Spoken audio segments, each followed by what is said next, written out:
স্নিগ্ধ কপল দুটো ছাড়া পেল এক দফা বর্ষণ শেষে। পুনমীর বুক কাঁপছে সবেগে, গলার কাছে কিছু একটা চেপে বসেছে। কম্পিত হাত দুটো বহু কষ্টে তুলে গাল দুটো ছুল বিস্ময়, লজ্জা, ভয় এবং আড়ষ্টতা ঘোরে, এবং তখনই আবারও কে ওকে মিশিয়ে নিল নিজের সাথে। চমকে ওঠার সুযোগটুকু পেল না সে। লোকটা তার কপালে ঠেকালো কপাল। ওই লোকটা বড় বড় প্রশ্বাস আষ্টে পড়ছে পুনমীর গোটা মুখে। শিরশিরে উঠছে লোমকূপ, মুহূর্তেই কাটে।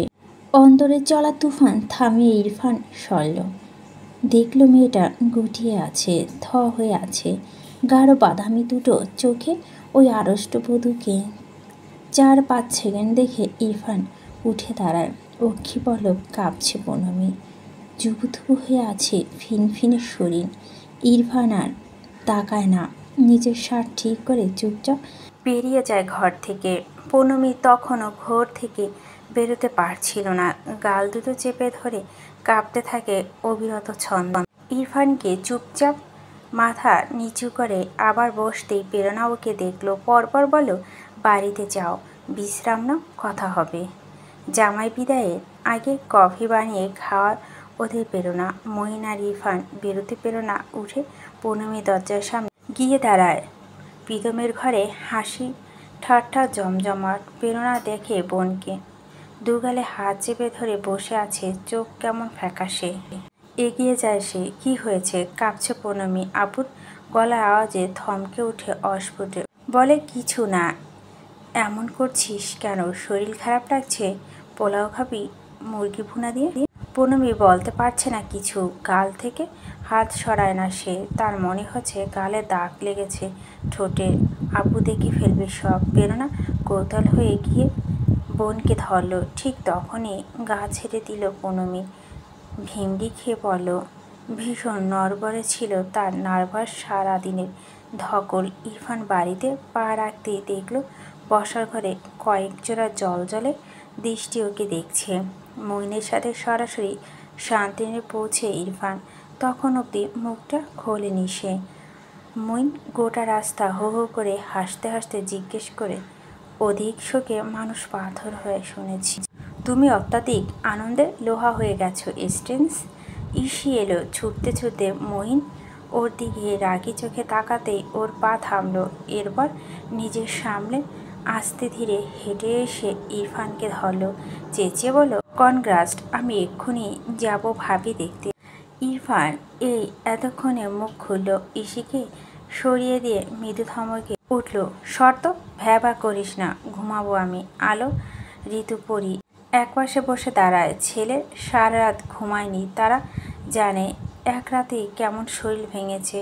ওকে অবশ্যই ঘুমাতে দেওয়া প্রয়োজন। সিঁড়ির কাছে সে দাঁড়িয়েছিল, তার মুখ হাসি হাসি। ইরফানকে বলল, কনগ্রাটস রাগি মিচ্ছি।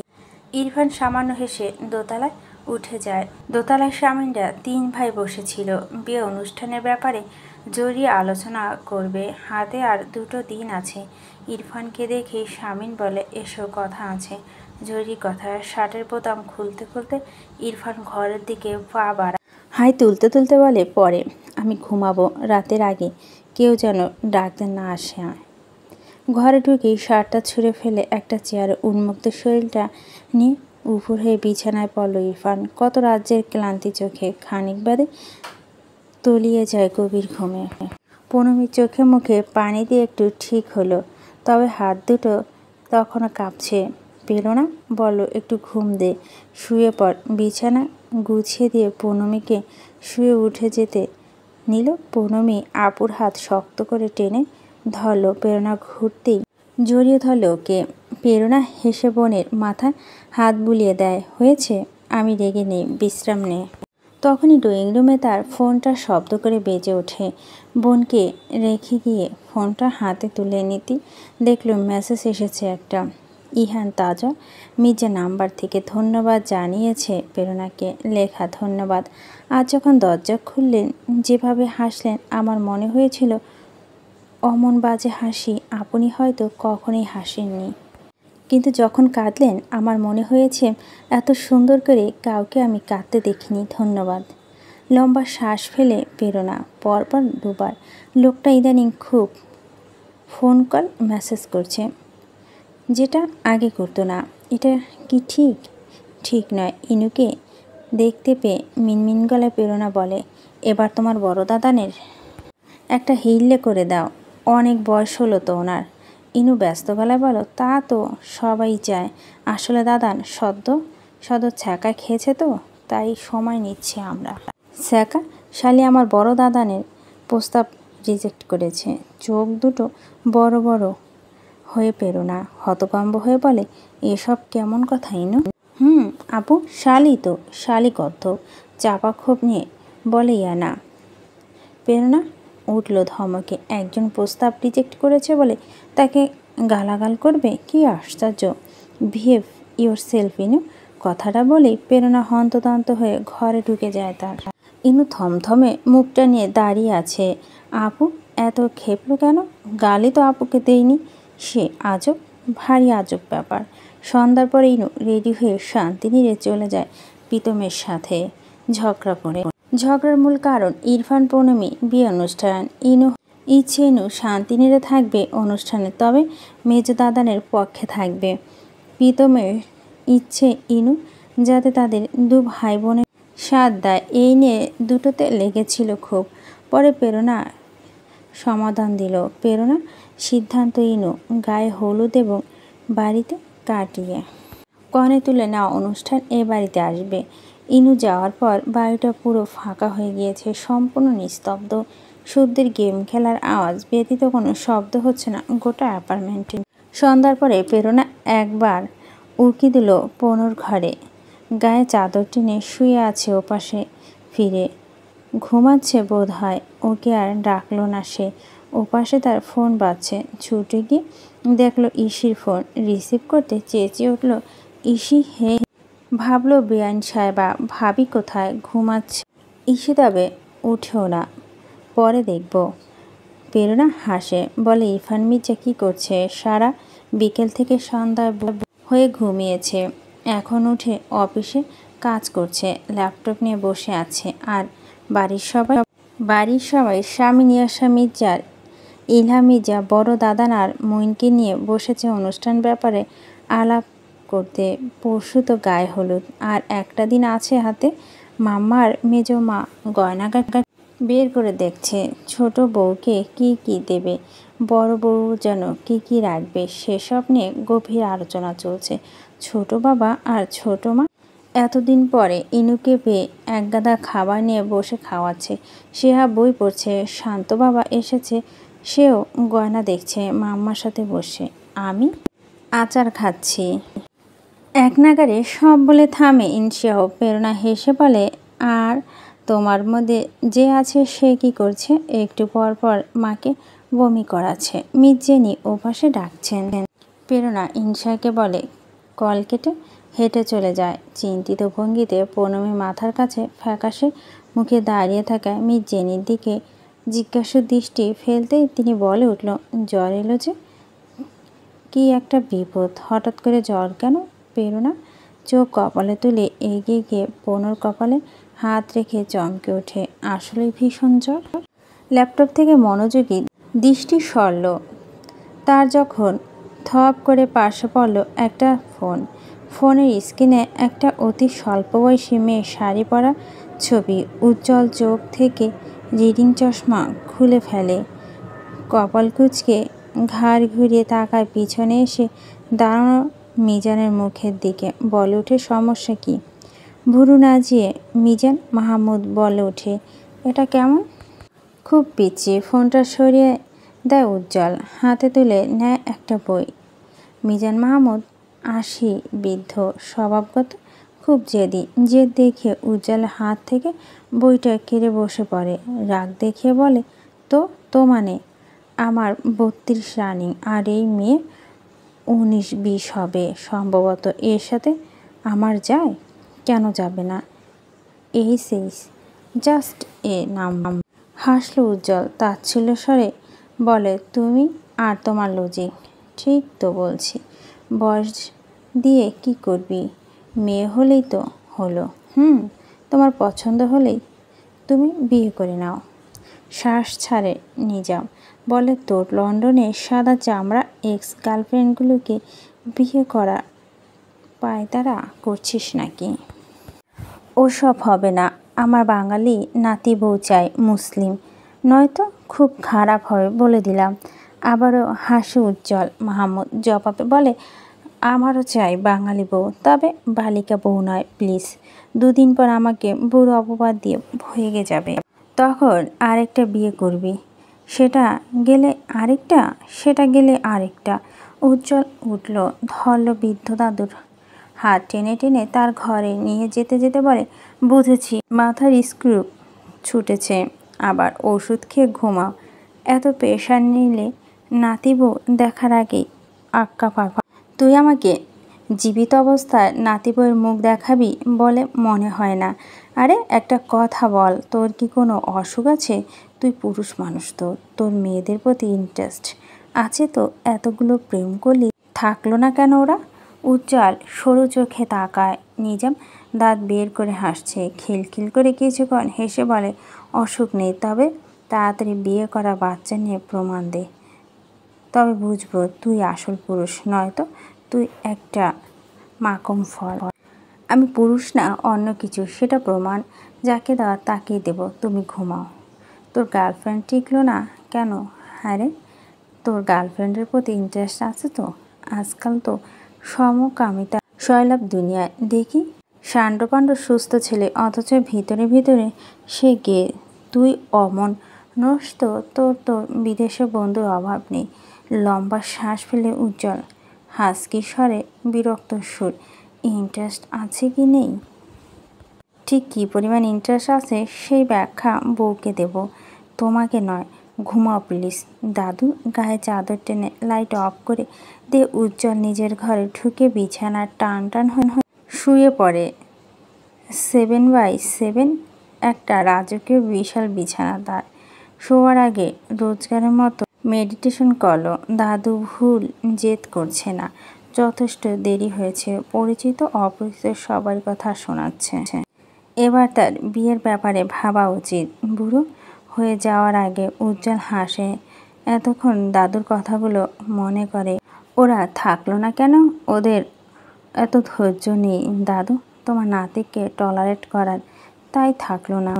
নিচু স্বরে হাসতে হাসতে আপন মনে জবাবটা দিয়ে মৃদু শ্বাস ফেলে উজ্জ্বল। সন্ধ্যার পরে মঈন আর ইহান বেরিয়েছে বিয়ের কার্ড ছাপাতে গিয়ে। ক্যাটারিং সার্ভিস অফিসে গিয়ে কথা বলছে। রাত 8টা নাগাদ মঈন বাড়িতে ফিরল এক গাদা শপিং নিয়ে। তার ছুটি শেষ হবে খুব দ্রুত। ইনসাকে এখানে রেখে চলে যাবে সে। ইনসার জন্য হেলথ ড্রিঙ্কস থেকে শুরু করে যাবতীয় যা কিছু এখন প্রয়োজন মঈন কিনে বাড়িতে ঢুকেছে। স্বামীন জামাইয়ের কাণ্ড দেখে তবে কিছু বলে না। দোতলার লিভিং রুমে ইনসা বসে বসে অফিসের কিছু হিসাব দেখছিল। ওর পাশে চিন্তিত ভঙ্গিতে বসে আছে ইরফান, দৃষ্টি ল্যাপটপের দিকে, তবে অন্যমনস্ক ভীষণ। আচমকা ইনসিয়াও ধমকে সম্মতি ফিরে পায় সে। তাকিয়ে দেখল ইনসা কটমট দৃষ্টি দেখছে তাকে। ইরফান ভুরু নাচে বলে, কি তুই ক্রেডিটের ঘরে 56,000 বসিয়েছিস কেন? আটা মিলে হিসেব ওখানে 88,000 টাকা হবে। লজ্জিত ইরফান দূরত্বের সূত্রে নিয়ে বলল, সরি।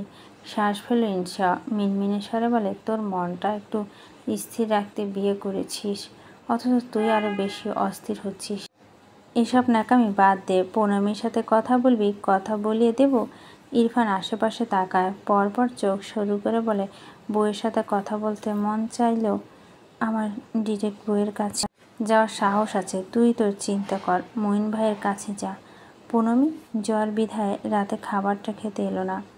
প্রেরণা চিন্তিত ভঙ্গিতে প্রীতমকে বলে, ভাই ওর যে জ্বর এসেছে ওটা কি ওর বরকে জানানো উচিত? আসলে আমি বুঝতে পারছি না। প্রীতম কিছুক্ষণ ভাবলো, তারপর ইনুর ফোনে কল দিয়ে জানিয়ে দিল জ্বরের কথা। শান্তনের প্রত্যেকে অবাক। ইলহাম অবাক হবার সুরে বলো, দেখে এলাম মেয়েটা সুস্থ, আশ্চর্য তো। স্বামীন খেতে খেতে মলিন মুখে বলো, ছোট মেয়ে টেনশনে এমন হয়েছে, নাথিং সিরিয়াস, সকালে যাব দেখতে সবাই। ইরফান থমথমে মুখে বসে আছে না, কিছু খাচ্ছেন না কারোর দিকে তাকাচ্ছে। বাড়ির সবাই ওকে আর চোখে দেখছে। নিজেরা চোখাচোখি করতে ব্যস্ত তারা। মইন শ্বশুরবাড়ি প্রত্যেকের নির্লিপ্ততা দেখে হতাশ। পরপর গলা খাকারি দিয়ে নিজে বলে উঠল, ইরফান, তুমি কখন যাচ্ছ? এখন না। ইরফানের ঠোঁটের কোণে হাসি, মনে মনে মইনকে বলে, লাভ ইউ দুলাভাই। পরপর ইশারা বলল, এক্ষুনি। তৎপর হলো আলো। হ্যাঁ, ইরফান, তোর যাওয়া উচিত, যা। পরিবারে খালি হাতে যাস না, কিছু নিয়ে যাস কেমন? হাসছে ওরা। ইরফান উসখুস করছে। ইহান বলে উঠে, খেতে হবে না, যেতে চাইলে এক্ষুনি যা, না গায়ে শার্টটা পাল্টে যা, আস্তে ধীরে যা, ছোটাছুটি করার কোনো প্রয়োজন নেই। ইরফান গম্ভীর মুখে উঠে দাঁড়ায়। ছোটাছুটি নয়, সবাইকে দেখালো সে খুব ধীরে ধীরে দোতলায় উঠছে। দোতলায় উঠে নিজের প্রকৃতি রূপে ফিরল ইরফান। অতি দ্রুত শার্ট পাল্টে বাইকের চাবি আর ওয়ালেট নিয়ে ঘর থেকে বেরিয়ে আবার ঘরে ঢোকে। গিয়ে আয়নায় নিজেকে ভালো করে দেখে। গলার কাছে বোতামগুলো বকাটের মতো খোলা। ও দুটো লাগিয়ে শার্টের হাতা দুটো সামলে ভাবে ফোল্ড করে নিচে নামলো। বাড়ির সবাই মুখ হাসি হাসি করে রেখেছে। তাদের সামনে গম্ভীরতা বজায় রেখে শান্তি নীরের বাইরে পা রেখে ছুট লাগায় বাইকের কাছে। দরজা খুলল প্রীতম। হাঁ করে ইরফানকে কয়েক পলক দেখে মুখটা বন্ধ করে বলে, আয় প্রেরণা এলো। ইরফানকে দেখে ঘড়ির দিকে তাকায় সে। মুখে কোনো প্রকার অভিব্যক্তি নেই তার। শান্ত চোখে ইরফানকে পা মাথা পরক করে রেখে বেশভূষা তাড়াতাড়ি চেঞ্জ। মনে মনে হাসে প্রেরণা। ইরফান বারবার চোখ তুলছে আর নিচে নামছে। এতবার প্রেরণার দিকে একটি ছোট চকলেট বক্স এগিয়ে দিয়ে বলে, শুদ্ধ। নাকের কাজটা কেমন পিটপিট করছে। এতক্ষণ মাথা ব্যথা ছিল, এখন এই ওষুধ খাওয়ানোর পর কমেছে, তবে জ্বর আছে বেশ। পৌনমী কাত হয়ে শুয়েছিল। প্রেরণার ডাক শুনতে উঠে বসল সে। ঘুম কাতরে কণ্ঠে জবাব দিল, জি আপু। ইরফান এসেছে। তরিত নিজের ওড়নার সামলে পুনঃ চোখ দুটো বড় বড় করে ফেলে। আবারও কাঁপতে শুরু করে চোখের পাতা। ইরফান চোখ নামিয়ে তাকিয়ে আছে। প্রেরণা ঘুরে চলে। চা খাবে? চা বানিয়ে দেব। ইরফান সামান্য হাসল। বলো, ভাত খাবো। খেয়ে আসেনি। দুপুরে যা যা রেঁধেছিলেন সব গরম করে থাকুন আপু। প্রেরণা কিছু মুহূর্ত ওকে দেখে মাথা নেড়ে চলে যায়। ইরফান হাসল বাঁকা হাসি। জ্ঞানী আপাকে কমপক্ষে আধা ঘন্টার জন্য ব্যস্ত রাখা গেল, নয়তো এখানে পাহারাদারের মতো দাঁড়িয়ে দাঁড়িয়ে তার বউয়ের সাথে সৌজন্যতা আলাপ করিয়ে দিত নির্ঘাত। তারপর মুখে হাসি হাসি রেখে বলো, আচ্ছা এবার যাও, বিশ্রাম নাও, পরে কথা হবে। প্রীতম ও মির্জেনি কেউ আসে না এখানে। প্রেরণা যেতে ইরফান দরজাটা ভিজিয়ে দিল। দরজা ভেজানো ক্ষীণ ঠ্যাঠার শব্দে পৌনমী নড়ে চড়ে বসে, আবার গুটিয়ে যায়। ইরফান দেওয়ালে হেলান দিয়ে দাঁড়িয়ে বুকে হাত গেঁথে নিমিষে হীন দেখছে মেয়েটাকে। প্রহর গড়ায়, তবে কেউ কোনো কথা বলে না। পৌনমী অস্থির বাজছে একটা কথা ভেবে। ওই লোক নিশ্চয় তাকে দেখছে বেহায়ার মতো। সে অন্ধ, সেটা সুযোগ নিয়ে শুধু দেখেই যাচ্ছে। ওড়নার সামনে নিতে নিতে পৌনমী ধীরে ধীরে বলে, কেন এসেছেন? জ্বর দেখতে। তাৎক্ষণিক জবাব ইরফানের। মৃদু শ্বাস ফেলে পৌনমী বলে, জ্বর নেই আর ঠিক আছে। ইরফান কোনো জবাব দেয় না। আরও কিছু সময় নীরবতা। খানিক বাদে বিরক্ত নিয়ে পৌনমী উঠে দাঁড়ায়। তবে কেমন কেমন অস্থিরতা বেড়ে যাচ্ছে। চোখ বুজে নিয়ে উগ্র কণ্ঠে বলে ওঠে, এভাবে দেখা বন্ধ করুন। ইরফান হাসল নিশ্চুপ। ঠান্ডা গলায় বলো, কীভাবে দেখছি? হাঁসফাঁস করে উঠল পৌনমী, যেভাবে দেখছেন সেভাবে। যেভাবে দেখছি সেটা কিভাবে দেখছি? ওইভাবে? কোনভাবে? না কুঁচকে মৃদু শ্বাস ফেলে পৌনমী উঠে দাঁড়ায়। ছুরিটা নেয় না। খাটের কিনারে হাতের দিশা আন্দাজ করে ঘর থেকে বেরোতে নিলে ইরফান ওর পতা আগলে দেয়। পিছিয়ে যায় পৌনমী। কেঁপে ওঠে মৃদু। কোথায় যাচ্ছ? আপুর কাছে। কাপা স্বরে আওয়াজ। কেন? নালিশ করতে? দুপাশে মাথা নাড়ায় পৌনঃ। ইরফান ওকে টেনে একেবারে সম্মুখে দাঁড় করায়। ধীরে ধীরে হাতটা কপালে রেখে জ্বর দেখে পৌনমী পিছিয়ে যায় আচমকা। দুপুরের ঘটনা মনে পড়তে ইরফান মেয়েটা ছটফটানি দেখে নিশ্চুপ হাসল। দরজা বন্ধ করল না, শুধু আওয়াজ করে বোঝালো সে দরজা লাগিয়েছে। পুনমি পিছুতে পিছুতে আবার বিছানায় বসে পড়ল। ইরফান আবারও দেখতে লাগলো পুনমিকে, ওর গালে লাল তিলটাকে। পুনমি এবার মেজাজের নিয়ন্ত্রণ হারিয়ে ফেলল। লোকটার স্বভাব বাদর টাইপের, সে তো জানে এ ইচ্ছে করে পুনমিকে অস্বস্তি দিয়ে মজা নিচ্ছে। একটু ঠিক করছে না লোকটা। এই পরিস্থিতিতে সুযোগ সদ্ব্যবহার করছে। এবার পুনমি দাঁড়িয়ে গটগট করে হেঁটে দরজার দিকটা যায়। আচানক ওর গায়ের সাথে ধাক্কা লেগে উঁচু ল্যাম্পশেডটা পড়ে যেতে নিল। ইরফান শক্ত হাতে ধরল ওকে, সামনে নিয়ে ওকে সরিয়ে আনলো। ঘটনা আকস্মাত ঘাবড়ে যায় পুনমি, খামছে ধরল ইরফানের শার্টের কলার। হাঁপাতে লাগলো, কাঁপতে লাগলো মুহুর্মুহু। ইরফান ওর মুখ থেকে দৃষ্টি ঘুরিয়ে চোখ বড় বড় করে নিজের কলার দেখছে। পুনমি ছেড়ে দেয় ক্ষণবাদে, তবে ইরফান ছাড়ছে না ওকে, আলগে ধরে রেখেছে। কি করছেন? অস্ফুট সুধায় পুনমি। ইরফান বলো, সুযোগের সদ্ব্যবহার। তর্জনী তুলে গালে ওই লাল তিল টানতে স্লাইড করছে মুগ্ধতা মেশানো দৃষ্টি মেলে। পুনমি নড়চড় করছে খুব। ওকে আরেকটু শক্ত করে ধরে ওর নড়চড় থামিয়ে দিয়ে ইরফান বলো, কিভাবে তাকিয়ে আছি জানতে চাও? কথা বলে না পুনু। ইরফান খানিকটা ঝুঁকে কণ্ঠে আবেদন ঠেলে বলে, ঢ্যাপ ঢ্যাপ করে চোখ কোঠর থেকে বের করে হাতে নিয়ে চোখ দুটো উট পাখির ডিমের সাইজ বানিয়ে আরও বাজেভাবে ভয়ঙ্করভাবে তোমাকে দেখছি। তোমাকে এখন কে বাঁচাবে পুনমি? বাড়াবাড়ি করছেন আপনি, অষ্টদশী ফিসফিসিয়ে বলে। ফিসলে হাসল ইরফান, হাত সরিয়ে নিয়ে ফিসফিসিয়ে বলো, আসলেই তো। এক কাজ করো, আপুকে ডাকো। পুনমি ডাকে না আপুকে। ইরফান আবার বলো, নালিশ করো। পুনমি নালিশ করে না, শুধু কাঁদো কাঁদো মুখ করে তাকিয়ে আছে বাচ্চা সুলভ রাগে। তার নাকে পেশি বারবার সংকুচিত প্রসারিত হচ্ছে এবং আরও হাতের টান খেয়ে চমকায়। রেগেমেগে কিছু বলতে যাবে, ঠিক তখনই ওর হাতের অঞ্জলিতে একটা চকলেটের প্যাকেট রেখে দেয় ইরফান। পুনমির পছন্দের চকলেট। ইরফান খাচ্ছে আয়েশ করে। সারাদিন পরে, তাও আবার শ্বশুর বাড়িতে।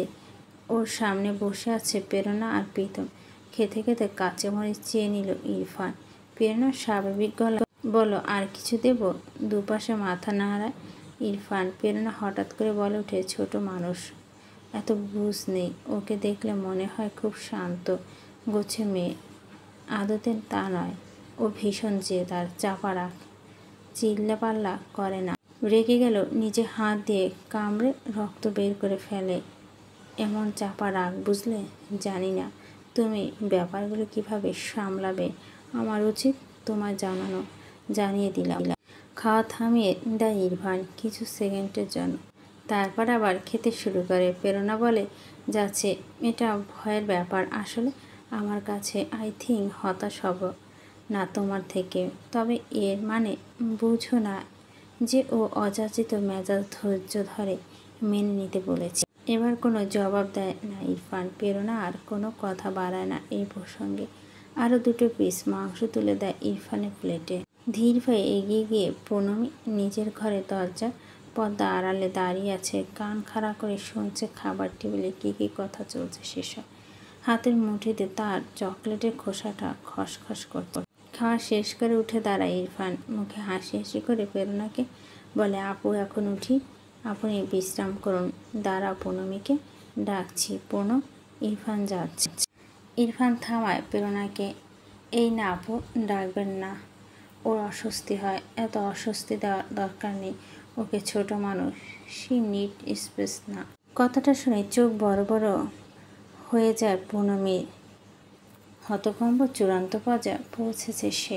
এই লোক তাকে অস্বস্তি দিতে চায় না বলেছে, অথচ একটু আগে রুমে যা করে গেলে, কি ভণ্ড একটা লোক। আপুর সামনে কি ভদ্রলোক সাজছে? আশ্চর্য। কমিউনিটি সেন্টারের সম্মুখে সারি সারি গাড়ি দাঁড়িয়ে আছে। আকাশে সিঁদুর রাঙা মেঘ, মাগরিবের আওয়াজ পূর্ববর্তী আকাশে মেদাটে আলোর নিচে এসে দাঁড়ালো ওরা। হলের বিশালাকার আঙিনায় ক্ষণে বিদায় হবে এখান থেকেই। ক্লান্ত পরিশ্রান্ত শরীরটা নিয়ে এগিয়ে যায় প্রেরণা। চলছে না পা। শরীরটাকে কে এসে ধরল খুব ভালো করে।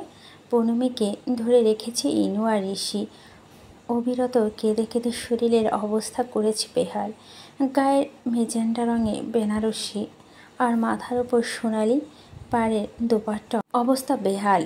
শুভ্র শেরওয়ানিতে পড়েছে, ইরফান পাশে দাঁড়িয়ে আছে চুপচাপ, আর চোখে দেখছে শুধু মেয়েটাকে।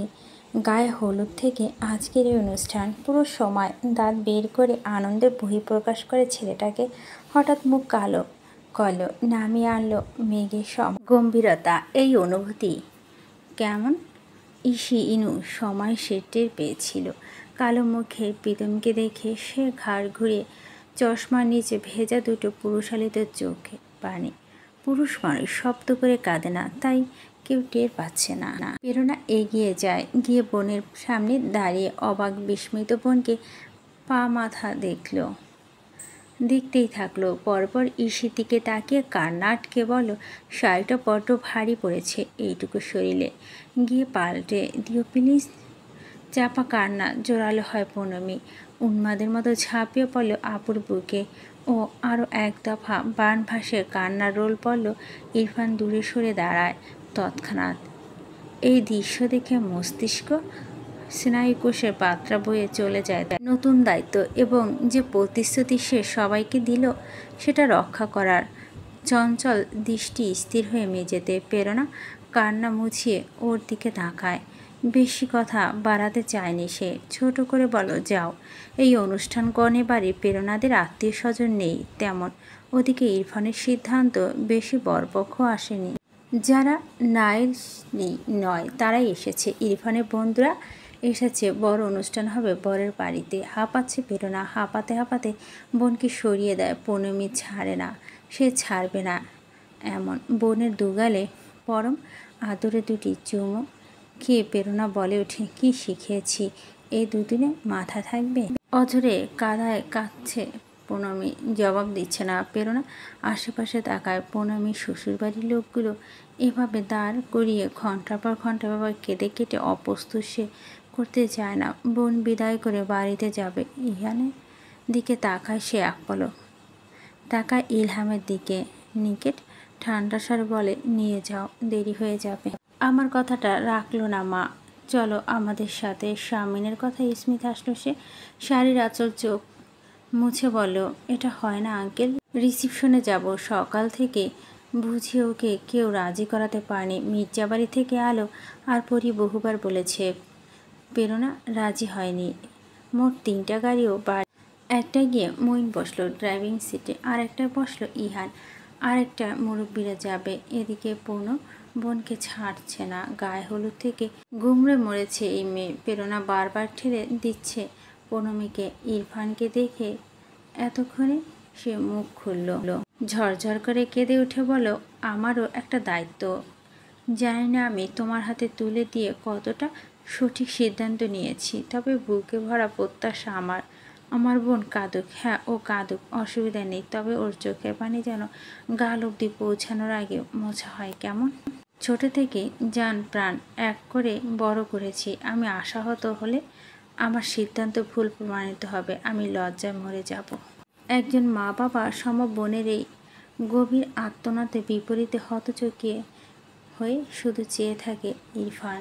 পূর্ণিমা এসে প্রেরণাকে আলগে নিয়ে ইরফানের দিকে তাকায়। ভাঙা গলায় বলে, তুই জানিস না আমরা আমাদের কি তুলে দিয়েছি তোর হাতে? একদমই জানিস না। শোন ইরফান, আমার বোনটা যেন ভালো থাকে। কেমন? ওর ভালো বাবা মা পায়নি, আমি ভালো ভাই আছে হতে পারিনি। ও খুব চমৎকার একজন হাজব্যান্ড ডিজার্ভ করে। এ তো না পাওয়া মাঝে জরিমানা হিসাবে করো না বল।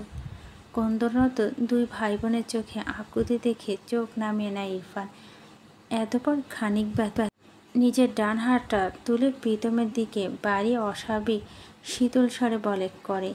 প্রীতম ইরফানের হাত দেখল, পরপর বুঝে নিয়ে ছোট বোনে হাতটা তুলে দিয়ে কাঁদতে কাঁদতে সরে এলো। এসে আপুকে ধরল। ইরফান আর দাঁড়াল না, চুপচাপ পূর্ণমিকে নিয়ে ধীর পায়ে এগিয়ে যায় গাড়ির দিকে। ওদের পিছু পিছু ইনসা, সেহা, ইনু। পূর্ণমি কান্না থামে চুপ হয়ে আছে। যখন ওর হাত ধরেছে একটা শক্ত হাত, অত্যন্ত মোলায়েমভাবে বড় বড় দীর্ঘশ্বাস ব্যতীত আর কোনো শব্দ করছে না পূর্ণমি। ইনু গাড়িতে ওঠার আগে পিছনে ফিরে দেখলো প্রীতম আর আপু একের পর এক ধরে কাছে পাগলের মতো। ইহান ওকে তারা ওর যাবি না? ইনু আবারও এক পলক দেখলো প্রেরণা প্রীতমকে, পরপর ইহানকে। বলো আমি ওদের কাছে থাকবো, আমি কনে পক্ষ। বলে ছুট লাগিয়ে গিয়ে ধরল বড় ননদকে শান্ত করতে। ইহান তার বোনের বুঝ দেখে খুশি হয়ে মৃদু হেসে গাড়ি স্টার্ট করলো।